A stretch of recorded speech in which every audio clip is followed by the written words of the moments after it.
You are listening to the Central Indiana Sports Report, episode number 231.4. 5 questions that need answers with Will Retherford. Today, Will is going to predict the future, and Grant Shouse is here to tell him how wrong he is. You're listening to the Central Indiana Sports Report with your host, Greg Mengelt. We are back on the Central Indiana Sports Report with 5 questions that need answers with Will Rutherford today from an undisclosed location somewhere on Earth. Welcome, Will, and also Grant Shouse. Grant is here to play negative to Will in his 5 questions, and here we go. We're going to, of course, start with the NCAA Tournament, which came to a conclusion on Monday night with a Florida victory.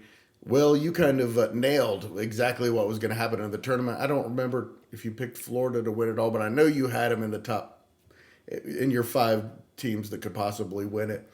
But what you did nail was that it was going to be a lot of top seeds. My question, as you predict the future, is that the future of the NCAA tournament? I'm interested to see how this new salary cap that they're going to put, the restriction as far as the $22 million that each school receives and where they allocate that towards basketball and football.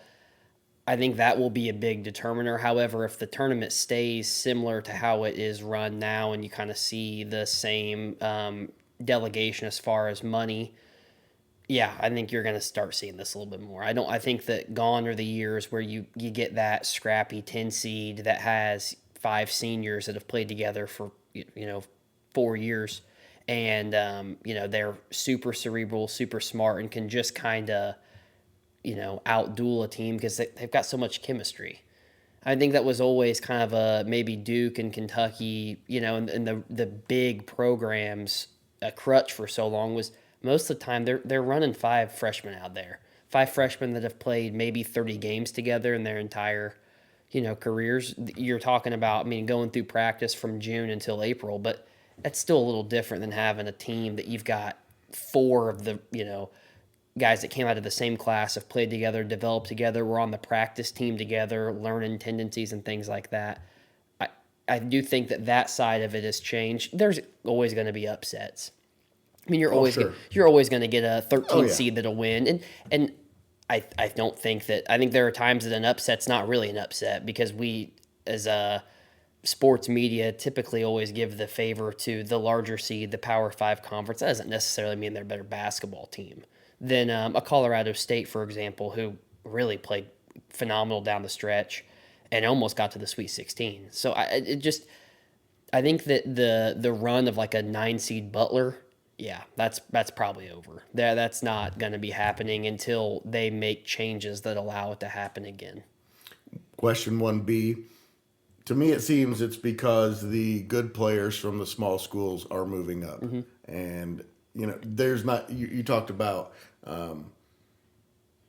playing together. The small schools aren't even keeping their cores together anymore, and they're losing their best players, whereas the top programs are losing their worst players and gaining other people's – typically. You go to a MAC. For example, Ball State, my freshman year, of the 5 starters, only one of them didn't get plucked. They got beat in the first round of the MAC tournament, and they got 4 of their 5 starters plucked. And what are you going to do? That's this coach, he goes out and recruits, and there's no loyalty anymore. And I get it. It's a financial decision. You got to do what's best for you. You've got to do what puts you in the best market for exposure, as far as if you think your talent can play in the overseas or NBA game. There's nothing wrong with these players going out and getting the best that they can. You would expect that from anybody.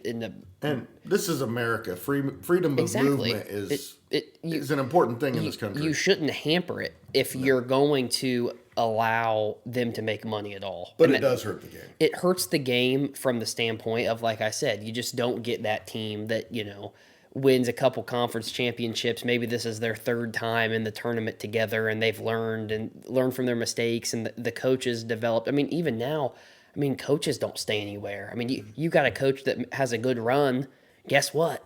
here comes the next Power 4 school calling to get them there. I mean, in basketball, I guess it's a Power 5. You put the Big East in there. But regardless, anybody with talent that they think that they can make their program better is going to get plucked, right, wrong, or indifferent.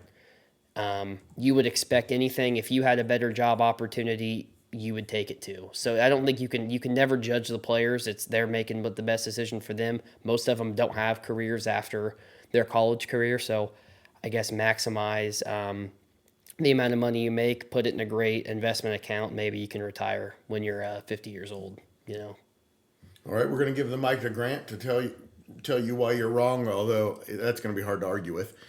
Don't feel like you have to tell him why he's wrong. I'm just saying that's your role typically. I'm the one usually telling him why he's wrong. That's the only reason why I said that's your role. That's usually the role Michelle plays, and she likes to play devil's advocate. Or basically. that's the role I'll play sometimes as well. It's okay to call him a dummy. He takes it. Okay.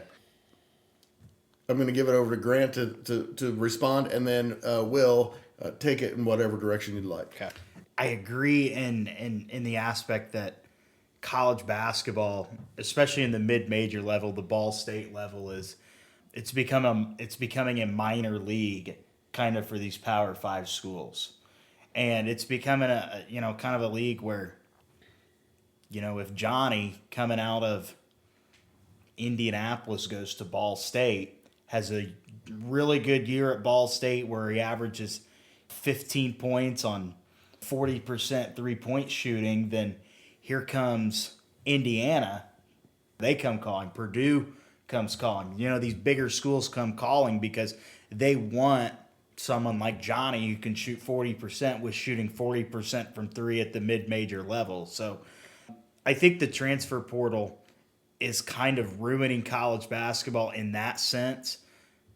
But like Will said, and we talked about this last night, is that people and these kids, they have the good opportunity. They have the opportunity to move whenever they want. If it's something that's not for them, they're allowed to transfer. That's why the transfer portal is in place. So the thing is that you don't want some of these players abusing that power, I think, a little bit and transferring every single year. Not much you can do, though.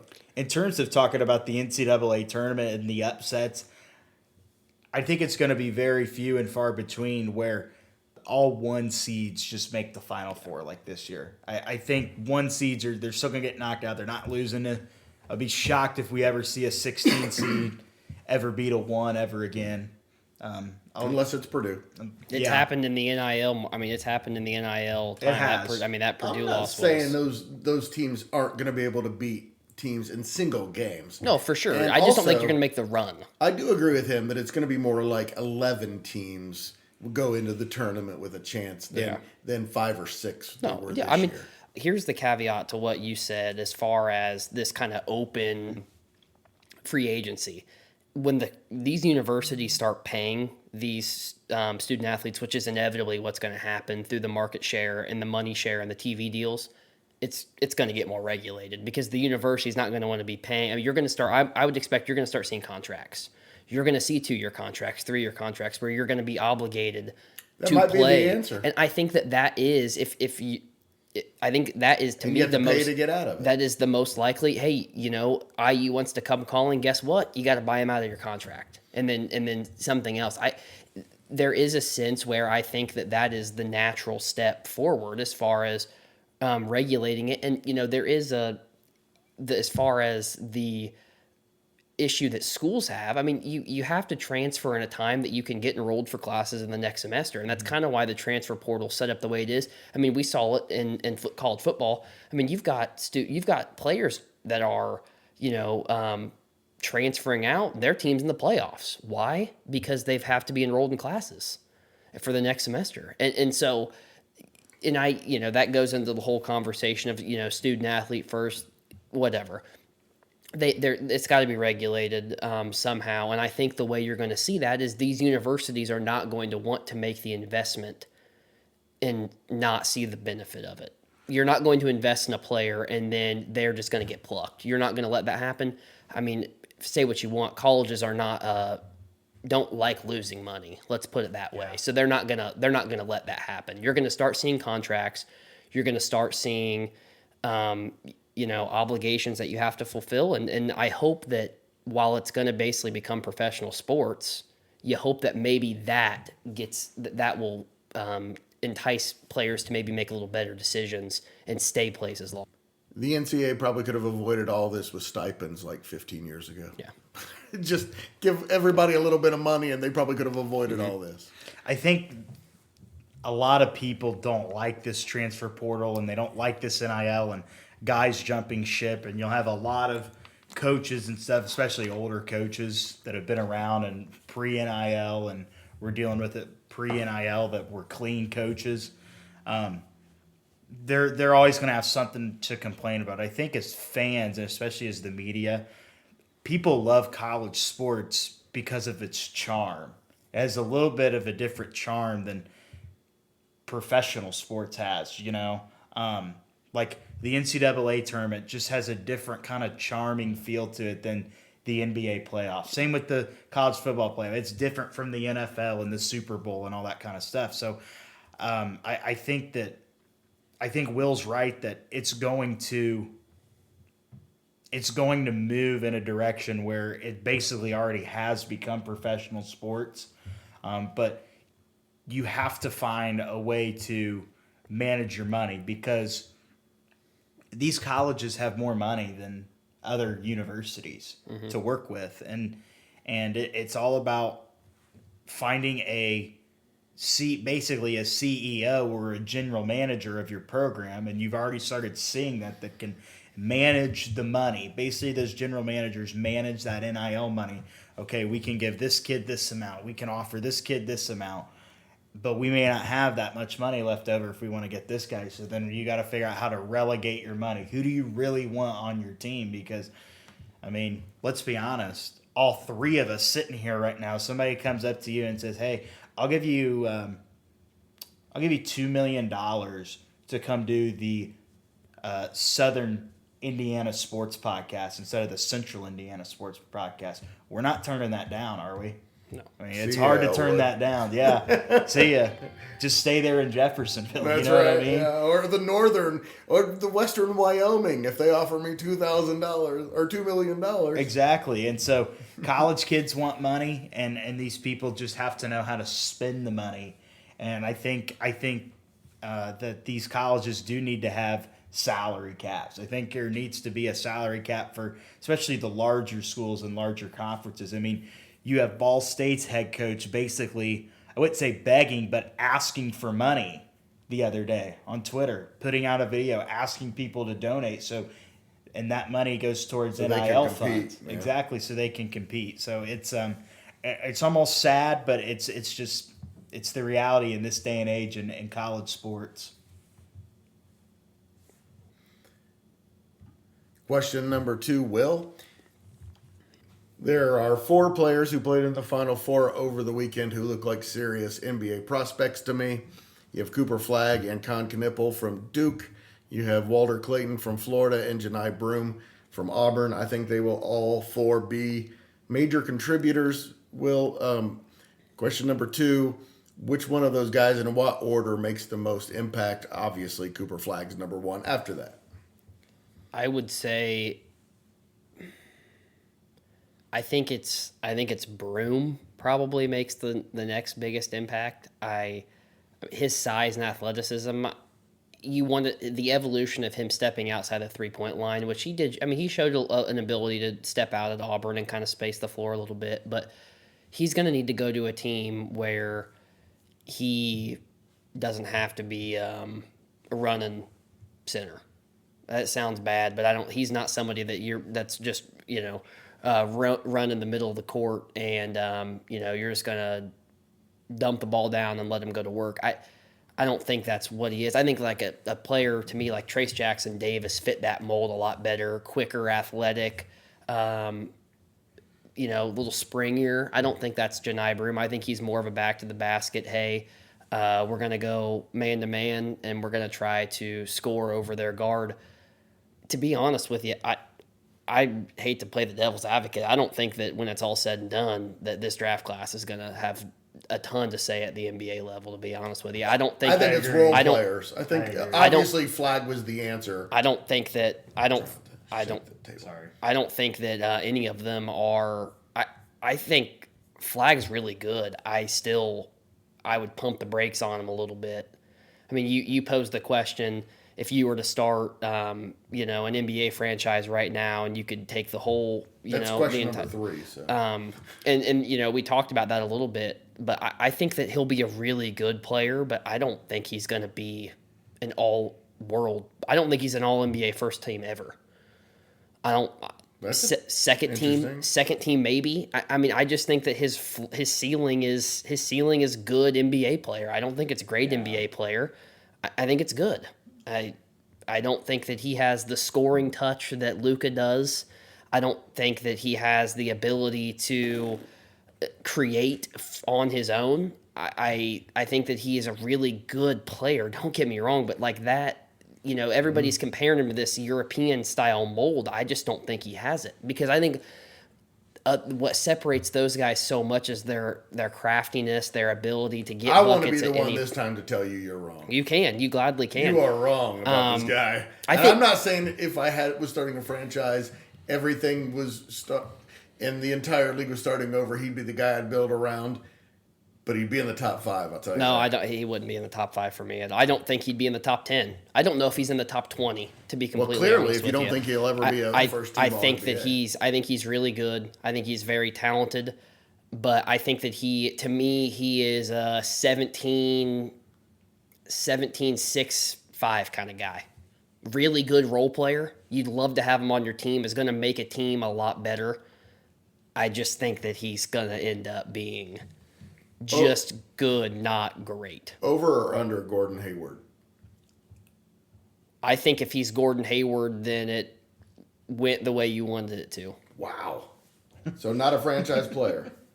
I think he maybe a little better. I think it just depends on where he goes. I mean, I hate If he to goes say. to Washington, he's... I think if he goes to Utah, he's in purgatory. He's stuck. What, you've got Lauri Markkanen? I mean, what else do you have in Utah? It's so much pressure. Like, he's not going to turn Utah from a 15-win team to a playoff team. He's just not going to. Not in the Western Conference. No way. Absolutely not. I don't think he moves the needle for Washington much. I just think that there's not next year, but I think that there's a lot of pressure on him. I feel bad for him because somebody's going to come in and expect him to turn a franchise around completely, and I just don't think it's going to happen. A comp for me that's not in the NBA is Connor Bedard, generational prospect who gets drafted. I think he's going to sputter a little bit his first 2 years, and then he'll turn it around, and he'll be what you expected him to be. But I don't think it's going to be right away. I don't think it's necessarily going to be right away. I just think he's going to be a franchise player. I think he's going to get exposed early on in his career. Like they all do. When we first started this interview and you said I was here to disagree with Will, I don't really have anything to disagree with him so far. All right, I'm looking forward to this one. I really think that. I think it's going to take him a couple years. I think he. I don't disagree with that. He's 19. I think he would be the third or fourth best player on a below average team right now, when he gets into the league. Oh, absolutely. Well, even when he gets in the league, I think he's going to be the third or fourth, maybe best player. I just don't think he's going to be the face of the franchise that drafts him on day one. No. You look at these. Look at I some don't of the. disagree with that. Look But at when some he's of the 25 years old, he's going to be a player leading a team to a championship. I'm telling you. I think a good example of someone that kind of got exposed, but I think has kind of turned it around. You mentioned Connor Bedard, and I don't watch hockey, but I know enough to know who that is. I didn't know that he kind of struggled at the start. I mean, of his career. The franchise is horrible. he's the third player in NHL history to have 2 60-point seasons as a teenager. I don't want to sit here and act like on an objective level, but he was expected to come in here and be Connor McDavid. They thought he'd be Wayne Gretzky day one. And to be McJesus, and he's just not there yet. And that's a whole nother argument. I could do a whole podcast talking about the mismanagement that the Blackhawks have done towards him. Are you a Blackhawks fan? I'm a massive Blackhawks fan. But he cheers for the same people as Cubs fans. Same team as Cubs fans. That's sacrilege. Hey, it's the closest hockey team. I think a good comparison to kind of someone who maybe got exposed a little bit. I'm not saying all the way, but I think if you really think about it in a way, Zion Williamson, I think, was a little bit exposed at the start of his career. Because he's fat and never got in shape. Yeah, and he's fixed it, I would say. I think he's turned it around. I do. I think he's gotten better. I mean, he's on a team that went to the playoffs last year with the Pelicans. I think He wasn't the reason, and he regressed this year. When healthy, he's an All NBA player. Yeah, but he's fat all the time. That right, wrong, or indifferent. I think that you could. The fact is, he's a top 15 player, absolutely, in the league when healthy, and I don't think Cooper Flag is going to be that. But the difference is, he's a top 10 athlete probably in NBA history. Zion Williamson. Yeah. Cooper Flag. I almost said it again. Cooper Flag is great because of his skill set. That's not why Zion Williamson is great. But I think that. Sorry, I don't. No, go ahead. I think that there is an element. I think that there are a lot of players that are great for the college game, and I don't think they're great for the NBA game. I think Walter Clayton's game, to me, watching him, will translate more at the NBA level because his ability to shoot the 3-1 and his ability to create shots for himself. I think he's a very skilled ball handler. I don't know what Cooper Flag you're watching. He creates his own shot. He has a smooth shot. Awesome. It's real fun when Andrew Nimhard's clamping you up for an entire night. I'm not saying it's going to be next year. I think but that's the level of defender. Think about that. No 19-year-old. Kobe Bryant sat on the bench when he was 19 years old. I'm not expecting him to be in the All-Star game in the next 3 years. I'm just saying I would build my franchise. If I'm the Pacers, there's no one on the roster I would be unwilling to put in a trade. Blasphemy. You just need to stop talking. That is absolutely There's no one ludicrous. on the team I wouldn't be willing to put in a trade that landed me the number one pick. Ludicrous. I'm not saying one for one. I wouldn't trade Cooper Flag for Tyrese Halliburton. I can't even.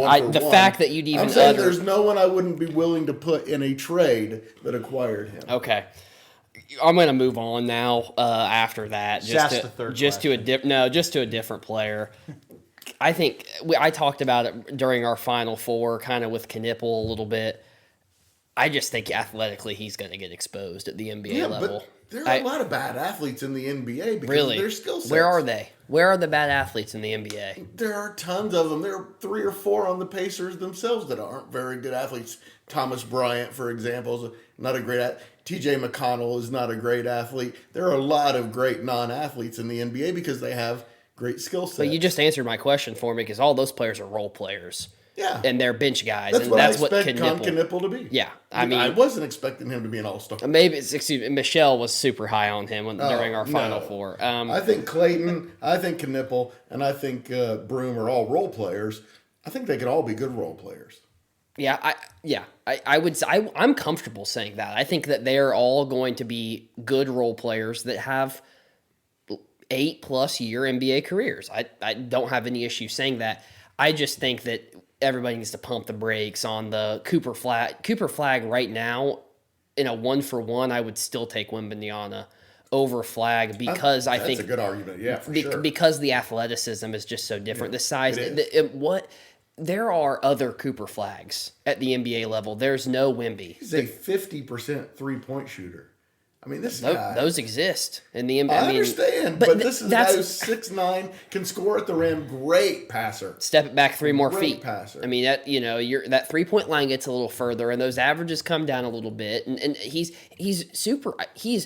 uber well-rounded. I made the argument, I would say that right now he's a better basketball player than Wemby was coming out, but he's just not the better prospect. No, for sure. Because of the athleticism and the ceiling and things like that. Wembanyama's ceiling is unbelievable. If he can ever learn to shoot like Cooper Flag. Here's my comp. I think he will. I think if everything goes great for Cooper Flag, he's a better version of Austin Reeves. I think that's about what he is.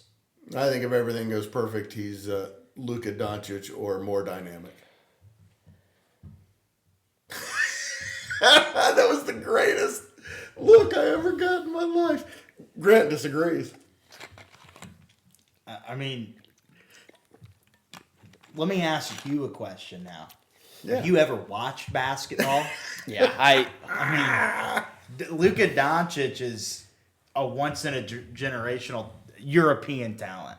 but he is. Thank you. He is a European talent. Yeah. What are those Cooper guys? Flag is not. They're not world beater athletes, but you know what their ability? You watch a European athlete play versus American athlete. You know what they are elite at?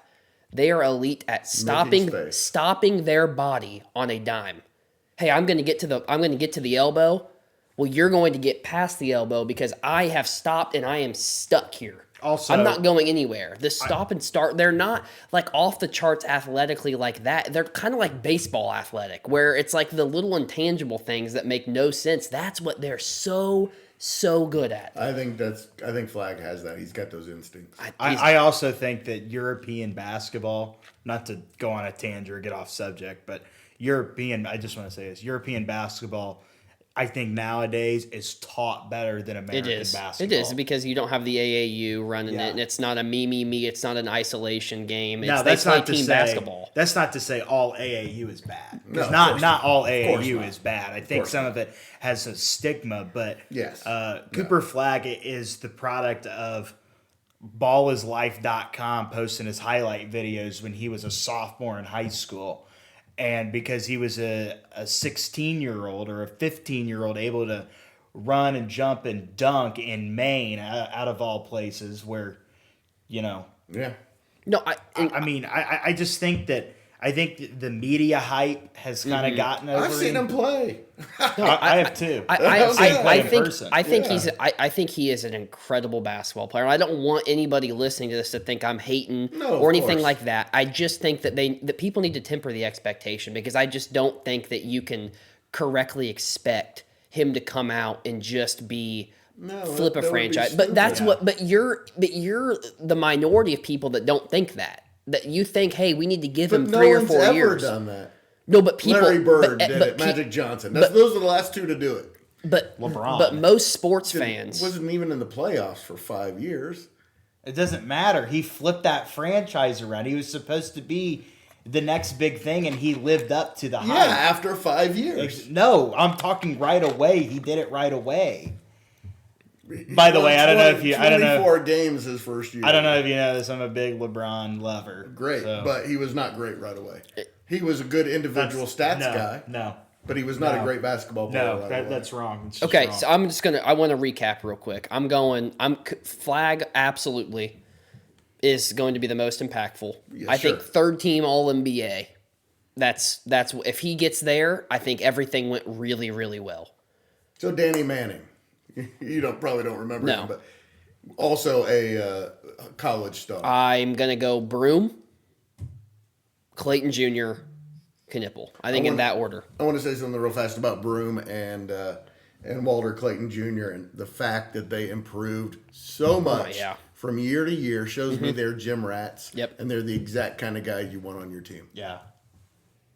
I mean, I know this is somebody that we haven't talked about. I think like Derek Queen from Maryland, I think he has a chance to be up in that conversation as far as what his athletic intangibles that he brings to the table. I mean, I Is know he committed for the draft? I think he's thought he going. was. I think he's going. And they have him right now. Mox have him at 11 to Miami. I think that'd be a great fit for him. I think that athletically, I just think that you have to separate the skill from the athlete because the NBA is such an athlete-driven league. It just is now, right, wrong, or indifferent. The best basketball players don't always have the best outcome in the NBA, but the best athletes do. And I feel confident in saying that.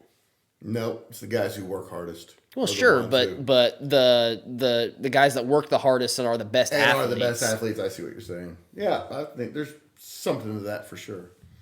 But I think you can have almost no athleticism in basketball if you can just add to your skill set year after year. You're going to be better than almost everybody Well, else. basketball is is a different sport from the standpoint of you can be great at things that don't involve being a great basketball player. You can dive after loose balls. You can take charges. You can play great defense. You can be a really good rebounder. And none of those take any skill of basketball at all. It's a little different than, to be a great hitter in baseball, you better just be a great hitter.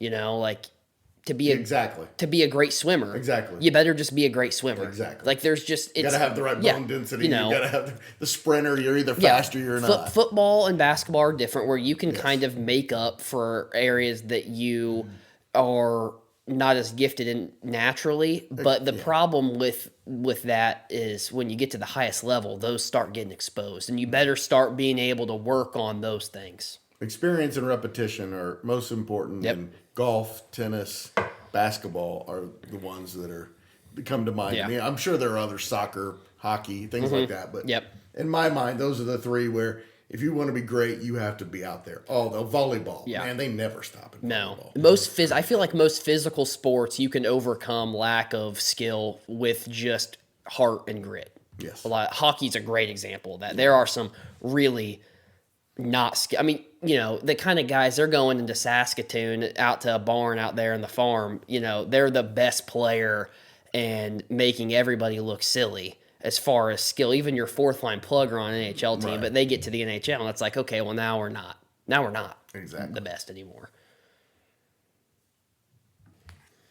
Sticking with basketball, Will, question number 3.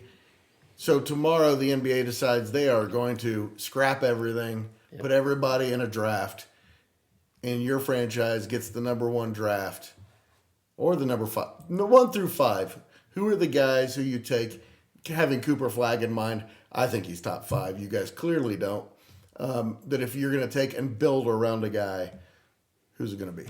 Wait, just to clarify, are we talking guys that are currently in the league too? Yep. Okay. Guys in the league too. Okay. Clearly, you said you're a huge fan of LeBron James. Through the time he was probably 30 years old, he's the answer to number 1. Clearly, that's not the case anymore. That's what I'm talking about. Cooper Flagg's 19 years old. I think he's going to be great for the next 20 years. Victor Wembanyama, for example, huge ceiling. But what order where would you start? My 1 would be Shai Gilgeous-Alexander. At 1, wow. I think that just his ability to get buckets, and everybody says he's a free throw merchant. There are players that he's like, I don't even think he's top 30 in the league as far as average free throws attempted per game.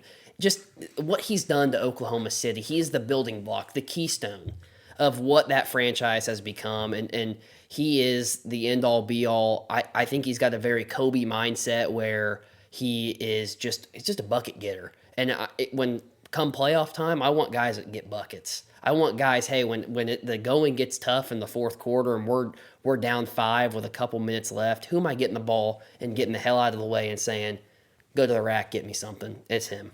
So that's 1 just from the scoring output. In his age, if all factors, every year he's getting better and better every year. It's got to be him.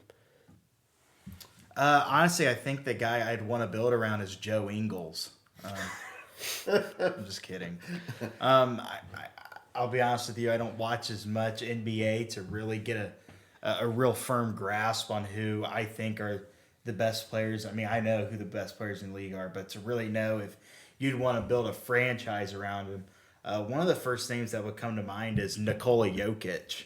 I'd want to build around Jokic. Now I know he's saying 5 years from now he does not want to be in the NBA anymore. That's the problem. The reason I didn't say him is because I do think that the age is he's one of those where the age, like, you're going to get these first 5 years, hey, you're maximizing your output, but like I wouldn't build. He wouldn't be my first option to build on. Like, he's the best player in the league, no question. But no doubt. But if we're talking about, hey, how's my team look 10 years from now? I mean, he'd be 41, 42. No, well, he's been saying that he's going to retire from the NBA and continue to play internationally, because that's his number 1 love. Mm-hmm. I don't think he. But he is really so good. That's not a wrong pick. I would like to. That's not a wrong pick. That's why I didn't say. Has there ever been a better prime than Nikola Jokic? Holy cow! Not many. And the guy was drafted during a Taco Bell commercial. That's right. He was. And could have been had by anyone. Yeah, I think he'd be one that would come to mind. Of course, Shai Gilgeous-Alexander's one. Wemby certainly comes to mind as well. He'd have to be number 1 to me. I would think so too, honestly. I know the injury. I just think the injury risk is so. If we're putting every caveat to the question, I think you have to. health has to be considered. And I'll explain why my number one was different than Gilgeous-Alexander, because he wasn't originally my one, but then when I thought about everything in my head, I changed my answer a little bit. So I'll explain why I changed my answer. My 2 would be Tyrese Halliburton, to be completely honest. Wow. Call me Homer, call me this, that, and the Homer? other. He wouldn't be in my top Why? 20. Okay, but why do the Pacers? Your top 20? No. To build around? No. Why not? Why not? The Pacers did it. I understand. He's the He'd best, be about number 20. the most to me. efficient playmaker in the league, the best playmaker in the league. Yep. He's got a howitzer on him. He can hit from anywhere. And Sometimes. but here's our issue with Tyrese. Tyrese plays in Indiana. Indiana's never going over the luxury tax. But if he played in Boston, he played in LA, where you can go and pluck superstars to come play with him. There's not a superstar in the league that wouldn't want to play with Tyrese Halliburton, because he's going to get him the ball. I He's agree with fine. that, but his ceiling is he's pretty near his ceiling. I don't see where he gets. I much love better his than ceiling. that. I think his ceiling a full year healthy. I think he's a first team All NBA point guard. He should be, because he's the best point he guard was in the healthy league. this year, and he was not the best point guard. He's in going the to be league. second In team when fact, it's all said and done. you When it's guys all are- said and done, he'll be second team All NBA. You Because said 2 point guards, and I would take Cade Cunningham over either one of them to start my franchise. really a ball hucker who doesn't move the ball, who doesn't You have not. facilitate. And you have not watched Cade Cunningham. I've this watched year. him enough to know that he's not Tyrese Halliburton. I think my number 2 guy I'd want to build around is Jason Tatum. I think he Again, a little older would be A the little issue, bit. but yeah, he's a little bit, but I good think one. he's got a lot more time in him, I think, than Jokic has. For left in him. leadership and Yeah. he's I mean- added to his game every Yeah. single I year mean, he's a guy that's easy to hate, and you can see why. because he but- wears green. Yeah, he plays for Boston. Nobody likes the Celtics. I don't know about you guys. I hate the Celtics. But I would say Tatum's my 2. His ability to score the basketball. I mean, led that team to an NBA finals, an NBA championship last year. I would think would be be my second option to build around. I agree with Tatum. I just don't like him enough to. I just like as I know what you mean. he's a Rick Carlisle merchant in my opinion, because Carlisle coaches a little better in that series. It's 2-2 and not 4-0, and all of a sudden it looks a lot different. With that being said, my 3. I mean, I can't even believe you said Cade Cunningham over Tyrese or Gilgeous-Alexander. Okay. That is Hard to believe I said the most improved player in the league who's going to win the award. great. That look at it where he started from. Awesome. Great that he's put together a great year, but I mean, he's turned it around. His career looked kind of left for dead a little bit. Again, in he started Detroit. when he was 19 years old in the NBA. I mean, he's not better than Tyrese. I don't think Pascal Siakam's not going to Detroit to play with Cade Cunningham. He's going to Indiana to play with Tyrese, because Tyrese is going to get him the ball. That's You know what those players two like. teams had the same record, right? I do know that. And, Okay. and in a best of 7 series, there is no way the Pistons are beating the Pacers in a best of 7 series. Probably not. You're probably right, but that doesn't mean Cunningham's future isn't better than Halliburton's. My 3, I guess maybe unpopular opinion. I have to think Anthony Edwards has got to be up there. I think his career is kind of just starting to hit that arc of peak. I mean, talk about just an absolutely brilliant scorer. I think he can buckle down and play defense. I think he has that in him when he really wants to. I'm not sure he shows that. And I know That's the only issue. I know that the Timberwolves have struggled a little bit. I don't know if that's as much on him. I hate Rudy Gobert too. He's probably my least favorite player in the league, maybe ever, is Rudy Gobert. I just can't stand to watch him play basketball. You missed Bill Laimbeer. I would have liked Bill Laimbeer because I like the dirtiness of it, but He was next level, man. but I just think that Anthony Edwards, similar He's my number 2. similar to a Tatum, is the fact that he is such a brilliant scorer at all 3 levels. He really is a threat to score from anywhere. He's so athletic. He's so athletic. He just, I would, there is concerns because I think, to me, in the way that I view basketball, I think a team is always as good as their point guard. I think the point guard is the quarterback, and I think and there are teams that can get by maybe with a few seasons without it, but if you don't have a point guard that's willing to sacrifice for the team, and get other guys and facilitate and do what he has to do to win night in, night out, I don't think that sustained success can be had, because I just think that it's so important. Otherwise, it's what's happened in Phoenix. It's a perfect example of what's happened. You have no strong point guard. You've got a bunch of me. Let's get the ball. I'm going to go and we're just going to huck shots up. And we have no leadership. No leadership to rally the troops and say, hey, boys, we need to get to the bucket. We need to get to the line. Do that. So to me, I think it's always going to be guards. Because Tyrese determines who gets the ball. If Tyrese doesn't want to get Miles Turner the ball, he doesn't have to. He can choose to get people involved. It's just such an important facet to the game that people don't talk about enough in this modern NBA. I'd probably go Giannis to Edwards 3, but my 3, I take Luka. I just can't stand to watch him play. You talk about isolation basketball and chucking. Yeah. Not that he's not a good passer, but the ball sticks in his hands. I just not a fan of his style, but you're right. He's really good. If I feel like I'm going to say it just because the injuries that he's had don't necessarily scare me. It's got to be Wemby. He's got to be there somewhere. And it goes against what I just said with the point guards. But just such a talent like him, if he can just put 3 or 4 healthy seasons together, the Spurs are winning a championship. They just he can't be stopped. He literally cannot be stopped. The ceiling makes him number 1. I mean, just thinking about what it could be. The only reason it's not 1 for me is that the blood clots do scare me a little bit. Just with his size and length and stuff. That's dangerous. I mean, that's scary. That's not just hey, I've rolled my ankle over. That's some real crucial things that need to get sorted out, and I hope the best for him. He looks like he's a injury waiting to happen. His body type looks like he's an injury waiting to happen. I do think so. I think so. I just, everybody says, all the trainers, they talk about how flexible and stuff like that, and sure, but he looks like it. But he's got to be 4 for me. He can't be 1 due to the injury, but he's in the top 5. He just has to be. He's just far too skilled and too talented not to be. You kind of mentioned it a moment ago. Giannis Antetokounmpo, I think, would be another one that I'd want to build around. I know he's also starting to get older. Still has a lot of time left in the league, I think, but one of those older guys that has been around for a while and has won a championship. One of the things I'd want to look at is who are guys that have won. Who are guys that have been on teams that have won championships, and especially guys who have been the lead, a leader of that team that have won championships. And I think Giannis fits that role pretty well. And of course, he's literally the Greek freak for a reason. I mean, he's basically a 7-foot small forward that can do just about anything. Can you give me a surprise win for number 5? Jaylen Brown. That's my surprise. Personally, I think he's a better player than Tatum. What? I do. I think Tatum is the better all-around player. Come on.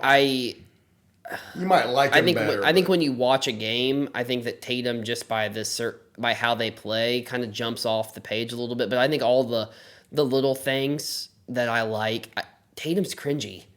Yeah. And it rubs people the wrong way. Yeah, that's what I'm saying. Yeah. And it sounds weird, but I don't want my star player to be hated by his own fan base. I mean, there are Celtics fans that don't like that think he's cringy. It sounds silly. I mean, all the respect to him. He won a championship, not a national championship. He won an NBA Finals, and that's awesome. But I think it's be remiss to not say that Jaylen Brown's not equally a reason that they got there and accomplished that goal too. They're 1A and 1B in Boston to me. I'm going with who I like a little bit more. He's brilliant. He's just so brilliant with the basketball. An incredibly cerebral player. That's just a really good team. Rough handle, man. Yeah, but I think that he's overcome it up to this point. I mean, he's definitely worked on it. I mean, look at how far he's come, and you would have said, by the videos you saw 2 or 3 years ago, it's this guy probably not even starting on college teams, and it's he's averaging 25 a night with the Celtics. Right. Who else do you want to mention? You said you wanted a surprise pick. My surprise pick, and we alluded to him a little earlier, was Pascal Siakam. That sounds insane, I bet. But I think he was a great addition to the Pacers. I was actually at his first ever game with the Pacers, by the way. They were playing the Nuggets, and he fits the Pacers so well. And he fits his role within them so well. And this is a guy that also, you go back to the winning aspect that I think people forget. He's also won an NBA championship at one point in his career. So, and he's just such a second best player on a championship. Yeah, I would say he's a 3-and-D kind of player, but No. you know what I'm saying in terms of he can grab rebounds. He does kind of the intangibles. He can Great step out. mid-range. Yeah, great mid-range. He can shoot the 3 ball really Gets well. to the basket. Plays good defense, too. C- defense, probably, because he's a little undersized, but yeah, for his position. He's Uber skilled scorer. Yeah. Uber skilled scorer. Yeah. You know what? I would like to. If you want a surprise answer, I'll give you one. Donovan Mitchell at 5. I was going to say I might even take him ahead of Halliburton and Donovan Mitchell? and Shea Stop it. Gilgeous-Alexander. Because What are you I think on? Gilgeous-Alexander is great. I think he's also a product of his team. He's the least scariest guy on the team in a lot of ways, and he's the only guy on the team that's not a great defender. He's a C plus defender probably. But Donovan Mitchell this year has just been next level. If they didn't take their foot off the gas late in the season, he might be an MVP candidate. I think that's a really good one. Mine is going to be Cooper Flag, but my number 5B that I wanted to throw out there is Amon Thompson from the Houston Rockets. I like that pick actually a little bit. Man. I like that pick. 20 years old, might be the best defensive player in the NBA.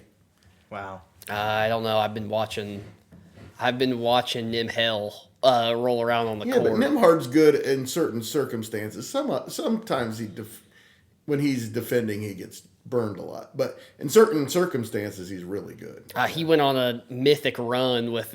Go look at he had a 5-game span. He kept 3 25+ average scores under 10 points. Yeah. Against certain guys, he just matches I think up well. If 33, 5, 6 on 52% field goal, that's Shea. That's his stat line. If that isn't good enough for you, then you just must be tough. I said he was a great player. Yeah, but to say that he can't be in the top 5, I didn't say. to not be number 1, I get your flavor. I think Cade Cunningham has a better future. I think Donovan Mitchell with that franchise has a better future. And I think Shea is a bit of a product of his environment with 4 other just freaking bad players. I mean, they are just, in fact, about 9 other guys who are just scary, who run the floor, who get in lanes, who open holes. Hey, the only thing stopping me When I watch an Oklahoma City game, he's like the last thing I'm watching. That's how much I love their team. I don't know. He's the only thing I'm watching because he's just a bucket. You can't see him. He does he's not that, scoring. that's for sure. Another guy I feel like we've forgotten to mention is Chet Holmgren. No. Yeah, another injury kind of guy, but yeah, Injury he's risk. When he's not Again. or when he's healthy. I think I might take him ahead of Shea too. No! As far as future. Stop it. No. Hey, As far I as would like to future just goes. say the only reason that Tyrese wasn't one, back problems scare me a little bit, but I think he's everything you want in a point guard. He's everything you want. If he's in New York, if he's You with think the you're right Knicks- now he's better than Brunson? Yeah. Oh, absolutely. Easily, yeah. Absolutely, he's better than Brunson. You don't see it because Tyrese does all the little things that you don't see. You see Brunson with the He's ball one of the all worst the defensive time. players in the league. First of all, Great, I can have 4 other good defenders. All right. I can have 4 other good defenders, but his playmaking ability, he is quite literally already the most efficient playmaker in NBA history. He's 25 years old. I've already seen him take a step back in his career. Last year at the beginning of the season, he has never reached that level again. This year, I think that he's changed. I think it's changed. he's been inconsistent in half of the first halves this year. It's changed, It's but you didn't have Siakam during the first half of that. The responsibility is different. You're talking about Siakam's taking 21 points a game away from the rest of the team. So naturally, you're going to see Tyrese. He's not getting 24, 26. He's getting 20 now. But he's getting watching it and how often he's great and how he has had an awful lot of quiet performances this season. You don't see that from Cade Cunningham, not a single night. Shea Gilgeous-Alexander, not a single night does he have a bad game. That's what makes one of the things that makes him great is how consistent he is. I just don't think Halliburton's there. I had hopes that he would be, but I've seen a whole season now of him being pretty good, pretty darn good. Not great. The Pacers are He should not be in the top 3 in the all NBA. He wasn't an all-star. Oh, for he a absolutely reason. should. This Wasn't run even an he's been all-star. on, this run that he's been on, he absolutely should. He has Got him played to a lights 4 out seed. the second. He's played lights out the second half of the season. He's Twice played in the last week, he's had a first half where he didn't score. awesome. Yeah, he also had 8 assists in that Nuggets game. He didn't score. So he helped out on a potential of 24 points.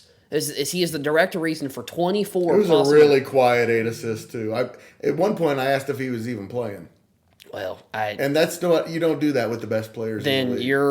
you're not watching the game I'm watching because I didn't think that one time. I saw him. I just think he I saw him. adapts to his role really good. I saw him take 2 defenders and find the open man every single possession he did it. They were constantly doubling him off of screens up in the front court.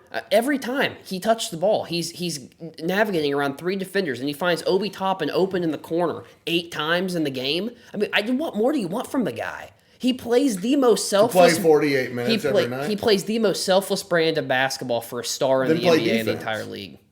If you're being selfless, then play some defense too. And you doesn't know how need many to. times this season the Pacers have been down double digits in the first quarter until the bench comes in and bails him out, and then he starts to play. Well, that's because Ben Matherin comes in and he's a get it. Shea Gilgeous, Cade Cunningham archetype. Where They bail him out of a really bad start. The bench does. Well, it seems like twice a week. I would argue that Miles Turner is He's got to go. the reason behind that more than anything else. Just does not fit. No, he And I doesn't. love him. Don't get me wrong. Your center can't have 5 3-point attempts in the first 2 minutes of a game. It just can't happen. and 3 rebounds for the game. Yeah, it can't happen. Yeah. Something's got to change there, and I can't imagine, especially as good as Obi Toppin's been this year, they're going to have to re-sign him. No way, Miles Turner's. Pacers have over a 700 winning percentage in this year. So I'd like to remember against that. the weakest schedule in the NBA. Question number 4 on the Predicting the Future segment on 5 questions that need answers was Will Rutherford. Will, the NFL draft is coming up in 2 weeks, man. Crazy. 20 years from now, Will, which player in the NFL draft is most likely to be a Hall of Famer? Give me Travis Hunter because his skill set's so different. I don't know if he will because I think being good at 2 positions is a little different than being great at 1. He might be great at 1. We'll see. With that being Do you said, think he'll play both sides of the ball in the NFL? I think he'll major in. I think he'll. If I were him, as far as the contracts and the way they're going, I would major in offense, and I would have a nickel package in the red zone defensively. He is a defensive playmaker, and he'd have the best ball skills of any corner in the league. I think he's one of those guys that like you play him for a lot of time on offense and throw him in there. That's plays on yeah, defense. that's exactly. Like you're I saying. agree Yeah. completely because I just think that his impact, although I think his ceiling to be elite is probably higher at corner. Mm-hmm. I think he has a better chance of being an elite corner than an elite receiver. But I just think his skill set, if he can for 10 plus years play both sides of the ball, make an impact even in special teams, he's a Deion Sanders kind of archetype if he can play to that level, and that's Not quite that good of an no, athlete, but that's going to get close. you. That's going to get you in the Hall of Fame if you're able to be that kind of that athlete and player. Cam Ward, his No. chances? No chance. Any No of these chance. quarterbacks? No chance. I think the only other player to me that we're gonna really talk about a lot. Abdul Carter's got a chance. I think he can be a real difference maker on the edge. But I don't think this is I don't think it's a great draft. I think it's tough for running backs to make it to the Hall. You have to be super longevity and super good. That's really hard to I think predict. you've got 3 or 4 that could be splash in the pan. Hey, the flame burns real hot for 5 years, and then their career fades out, kind of like a Todd Gurley, a little bit. A lot of those. Ezekiel Elliott, kind of that kind of player. I don't know if you're going to see a Hall of Fame Matt. I don't. Le'Veon Bell. I just Go on and on. I mean, I don't think it's an awesome class. Maybe you might be able to get a D tackle in there. I'm blanking on Michigan's D tackle. Mason Graham. Yeah, I think that's somebody that naturally feels like it could be a fit. I think the offensive line and defensive line, it's a little bit more subjective a little bit to what's Hall of Fame caliber. I mean, what differentiates one lineman as far as being all NFL from the next best offensive lineman? I mean, there's no tangible stat to really look at. It's just kind of a reputation. Does it pass the eye test? Yeah. I mean, other players say, "Man, that guy's awesome." Yeah, that's exactly. It's just a little different. I don't think this is an elite draft class. I think there's a lot of players that could be good players. I just don't think there's a ton that separates player 40 or player 20 from player like 50 or 60. I think it's kind of one of those where after like the top 5, I think it's pretty much the same. Tyler Warren? No chance. Grant? What about Shedeur Sanders? Well, we definitely need to talk about him. I would like to hold off on Shedeur and say the more that I'm looking at things, reading, maybe watching a little tape, I think that Colston Loveland might be my tight end 1 for the Colts to take. And I say that you watch Penn State play. He's definitely a better run blocker. And but everything Warren does has to be manufactured for him. You don't see him getting open down the slot, down in the middle of the field. You see a lot of screens. You see a lot of, hey, we're going to run a fake bubble and you're the go guy. You see a lot of, shovel passes, things like that, like splash plays. But now, don't get me wrong. You get an offensive coordinator that can design plays and call plays and draw it up for him. Absolutely. But as far as like, hope the Colts don't draft him. Then. No, because I think that Loveland fits the Colts mold a lot better. Because knowing who the Colts have in their front office, you wouldn't be shocked if that's who they took. What, Warren? Yeah. Oh, Warren's not. I'm not saying Warren's a bad pick. Yeah. I don't think I don't think either one of them are a bad pick. But if I was at the point where we were talking earlier in the year that if the Colts thought that they weren't going to be able to get Warren at 15, they needed to jump up to wherever they thought they could get him. And I think that I don't think I'd be upset with a consolation prize of Loveland. I think there's a good chance he's the better one. Yeah. If you're the Colts, do you draft someone like a tight end, like a Tyler Warren or a Loveland? They have to. Or do you draft a defensive guy? No, it's got to be a tight end. Their defensive line. So long. Their defensive line's line's not the problem. Actually, they need a Their second defensive backfield. Their linebackers the other thing. They need a second round linebacker. They need a real difference maker. Guy out of Stanford, I think, is a potential second round fit for them if he falls. But I think they've got to go offense first. And I think if you're talking about like a real like tight end, I think Loveland has a chance to be a Hall of Famer. I think he has a lot of Dallas Clark in him, to be quite honest with you. I don't know if he's as good of a blocker. I think he's a better blocker from what I hear. But he's going to be a really good tight end. It just tight ends are tough. Tight ends are really, they never come in and they're never awesome week 1, year Rarely. 1. Rarely they're incredible. And when they are, it's usually somebody you've never heard of, Yeah. like Jimmy Graham or Yeah. back then. But I don't see a ton of Hall of Famers in this draft class. But I think Loveland between the two tight ends, it's definitely he's the one that I would say, just because I think he's a great joker. If you get him with a Sean Payton, somebody that can really draw things up, which they went and got Evan Ingram, so I don't think that they're probably not taking Tyler Warren, because Evan Ingram is honestly probably the NFL comp, I would almost say, for Tyler Warren would be an Evan Ingram. Yeah. The Saints at number 9 and the Cowboys at number 14 look like the two that are most likely to take him. Yeah, I mean, if the Saints take him, what a waste of a draft pick for the Saints. He doesn't move the needle for them at all. Not at all. That's just a poorly run organization. Mickey Loomis needs to get them out of salary cap hell. They got to figure something out. Derek Carr is not the solution.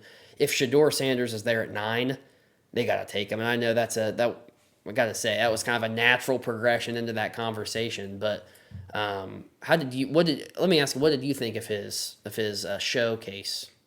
Well, the two things I know for sure, because he's Deion Sanders' son, is he's a great athlete and he's smart.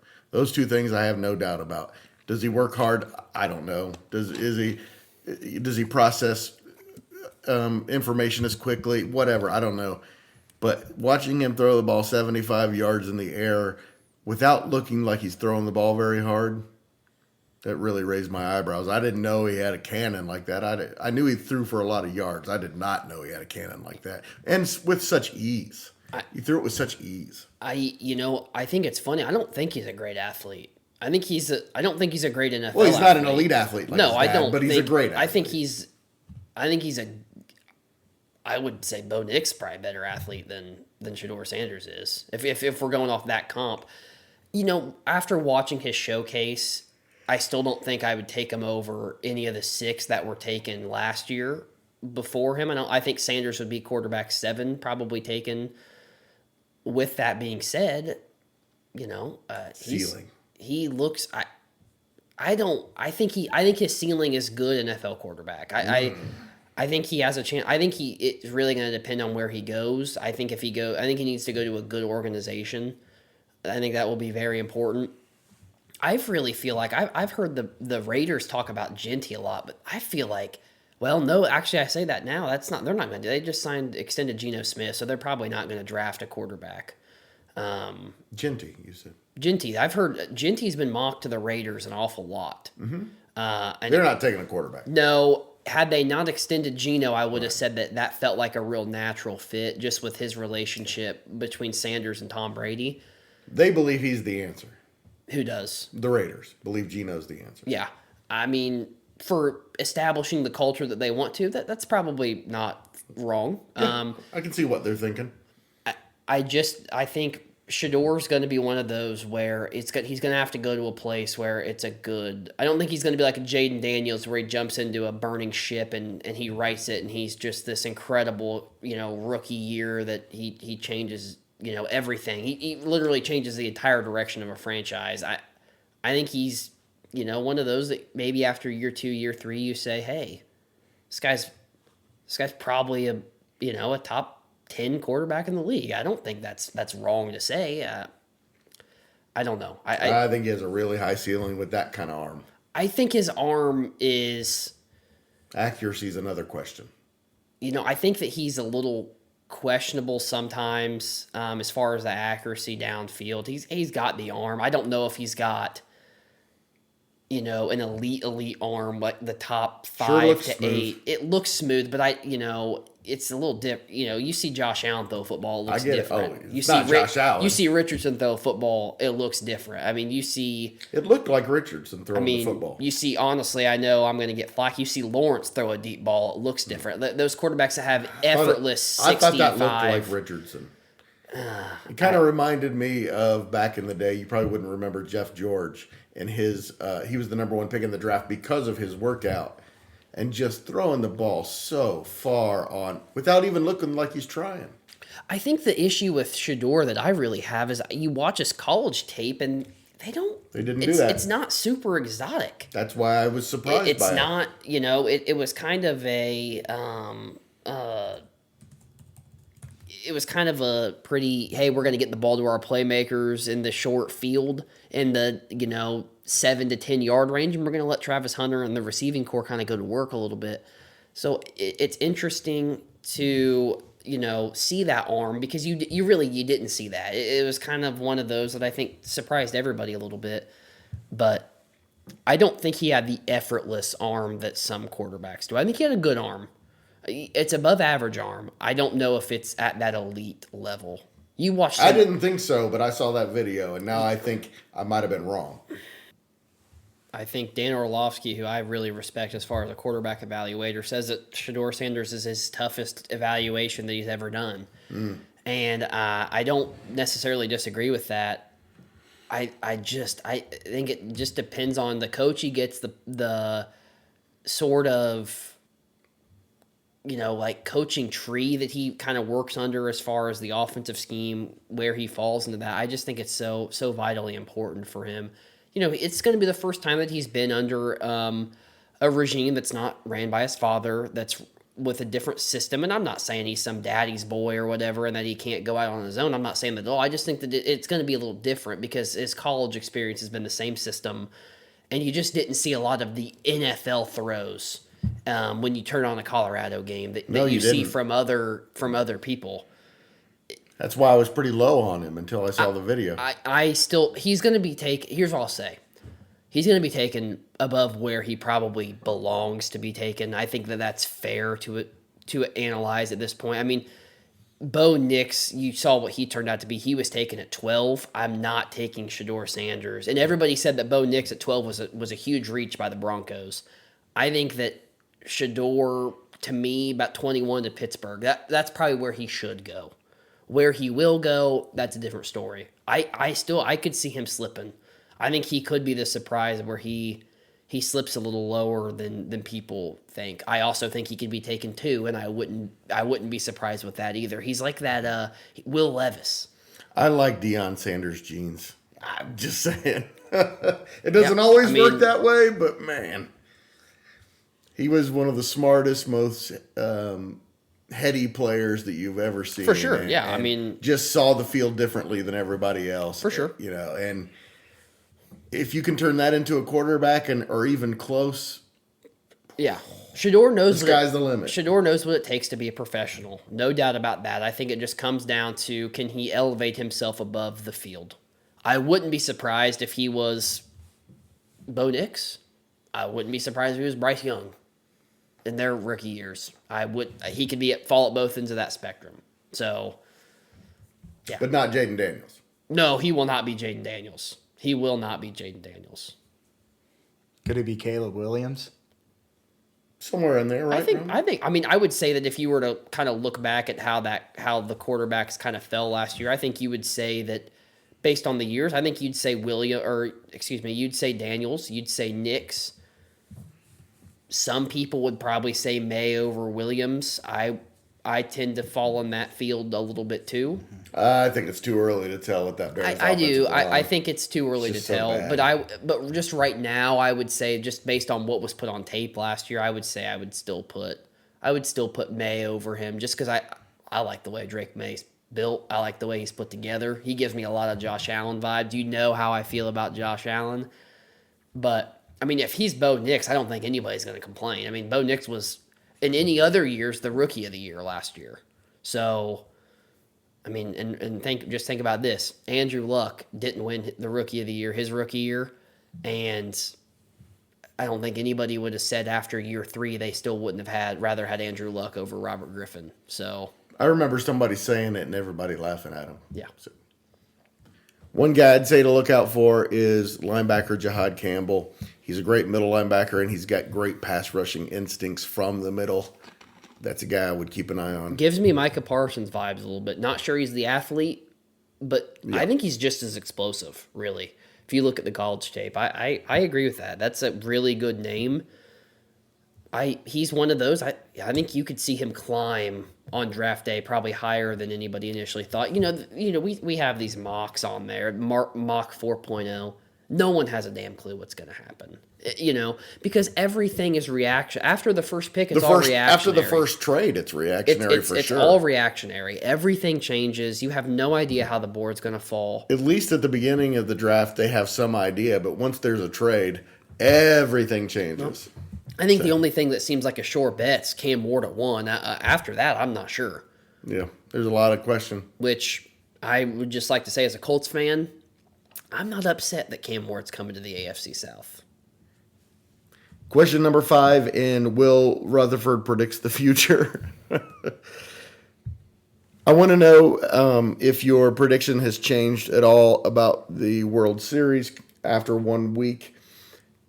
So I want you to predict the future and tell me who's going to be in the World Series after you've watched a week. But also, what's changed your mind the most about what's going to happen this year so far? Okay. I'll start off and say I think my National League team has changed. I think it's going to be the Padres. I think that's a team that looks real good. I love Mike Schill. I think he's manager of the year. Is what it's going to end up being. It's going to be a second because he got one with the Cardinals. But I like the way that team's built. I just think. I mean, they're 10-3 right now in the West. The Dodgers are in shockingly third place in their division right now. Yeah. After Early on, however. 13 days into the season. So I'm really high on the Padres. I think that's a team that if their pitching is good, I think that they're a World Series team. I'll tell you who I'm high on, and this is a little bias coming from me, but I'm really high. Maybe not to make the World Series, but I think to again be in the playoffs. Because going even back to the tail end of last year, they played great baseball, is the Detroit Tigers. That's a team that won 2 out of 3 against the Yankees, lost on Wednesday to the Yankees at home, beat them twice, swept the White Sox, which is obviously not hard to do. But that's a team that, they have the nickname Gritty Tigers for a reason. This is a team that they were down 4-0 going into the bottom of the 9th today against the Yankees.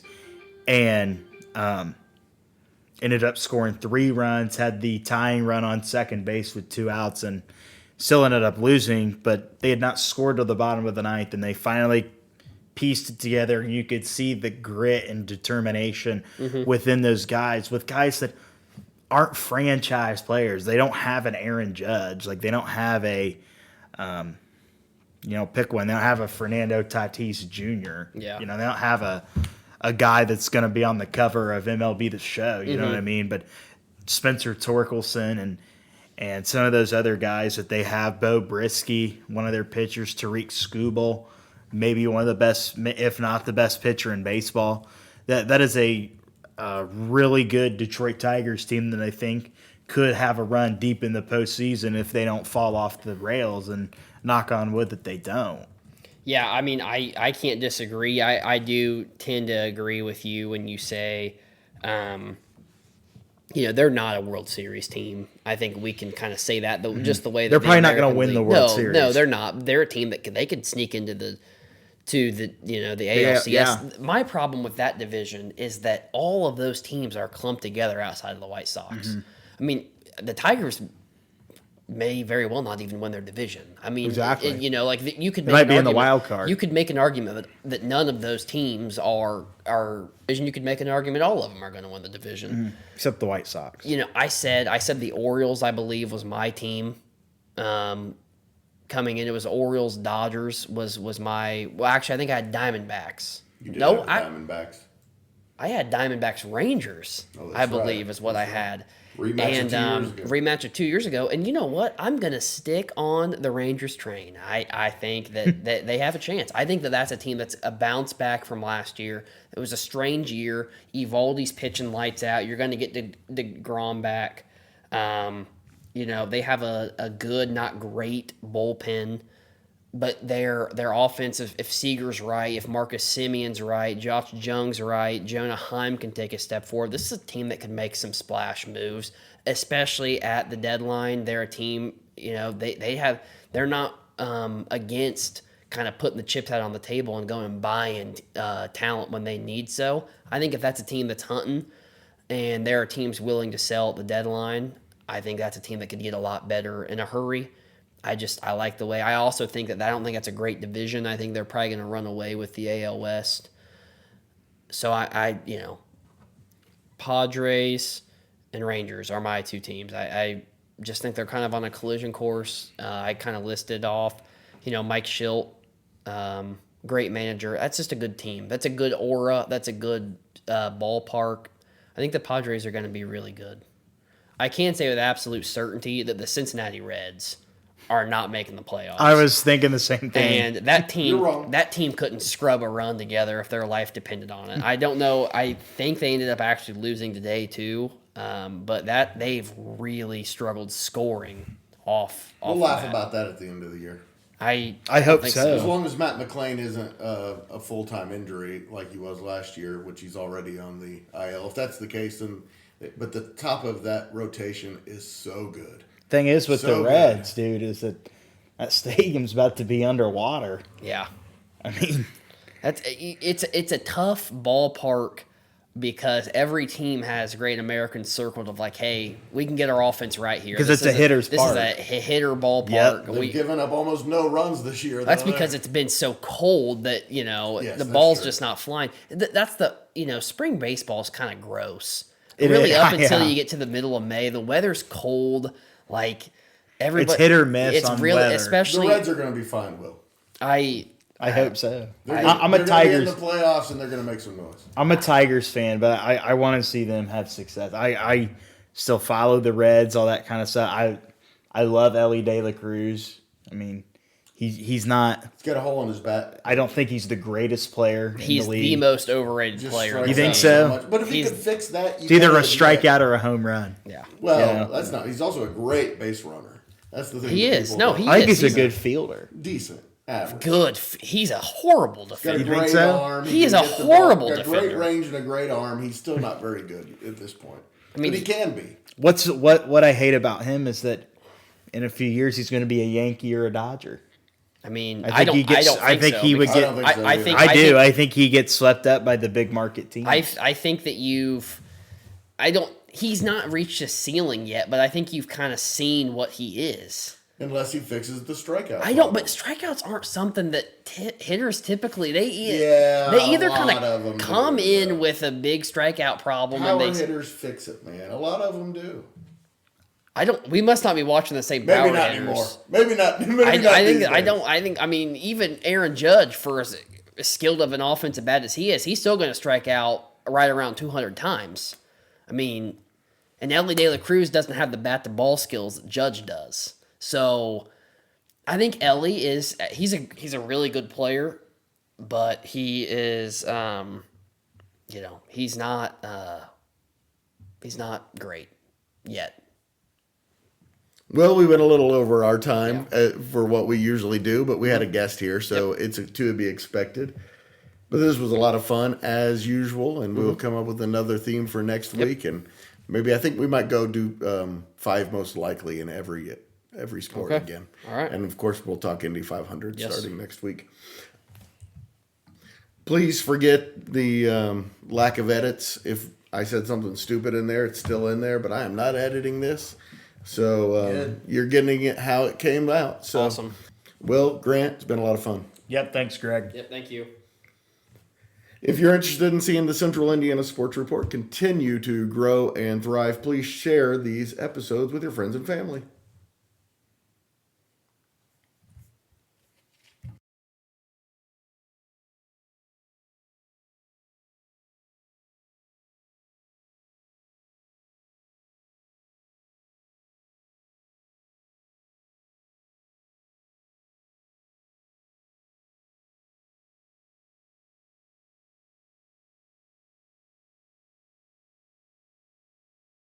Central Indiana Sports Report is a product of ITG Media. And I love Susie.